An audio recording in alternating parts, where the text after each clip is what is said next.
അനുദിന വിശുദ്ധർ ഓഗസ്റ്റ് 30 വിശുദ്ധ ഫിയാക്കർ. അയർലൻഡിൽ ഒരു കുലീന കുടുംബത്തിൽ ഫിയാക്കർ ജനിച്ചു. സൊഡേർ എന്ന സ്ഥലത്തെ ബിഷപ്പിന്റെ മേൽനോട്ടത്തിലായിരുന്നു വിദ്യാഭ്യാസം. ലൗകിക സുഖങ്ങൾ ഉപേക്ഷിച്ച് ഭക്തരായ ഏതാനും കൂട്ടുകാരോടുകൂടി ഏകാന്ത ജീവിതം തേടി ഫ്രാൻസിലേക്ക് കപ്പൽ കയറി. മോവിലെ ബിഷപ്പായിരുന്ന വിശുദ്ധ ഫാറിന്റെ അടുക്കിലേക്കാണ് ദൈവപരിപാലന അദ്ദേഹത്തെ എത്തിച്ചത്. ഈ ചെറുപ്പക്കാരന്റെ സാമർഥ്യവും സുഹൃതവും കണ്ട് ബിഷപ്പ് ഫാറി തന്റെ അവകാശത്തിൽപ്പെട്ട ഒരു മലയിൽ താമസിക്കാൻ ഏർപ്പാട് ചെയ്തു. ഫിയാക്കർ ഒരു പർണശാല ഉണ്ടാക്കി അവിടെ കൃഷി ചെയ്തു ജീവിച്ചു. കഠിനമായ താപോജീവിതമാണ് അദ്ദേഹം അവിടെ നയിച്ചത്. പലരും ഉപദേശത്തിനായി അദ്ദേഹത്തെ സമീപിച്ചിരുന്നു. ദരിദ്രർ സഹായങ്ങൾക്കും സ്ത്രീകൾക്ക് അവിടെ പ്രവേശനമില്ലായിരുന്നു.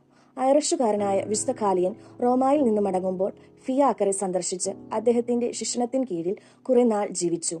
അദ്ദേഹത്തിന്റെ നിർദ്ദേശപ്രകാരം മെത്രാന്മാരുടെ അനുവാദത്തോടുകൂടി ആ രൂപതയിലും പരിസരങ്ങളിലും ഏതാനും പ്രസംഗങ്ങൾ ചെയ്തു. 670 ഓഗസ്റ്റ് 30 ഫിയാക്കർ നിര്യാതനായി.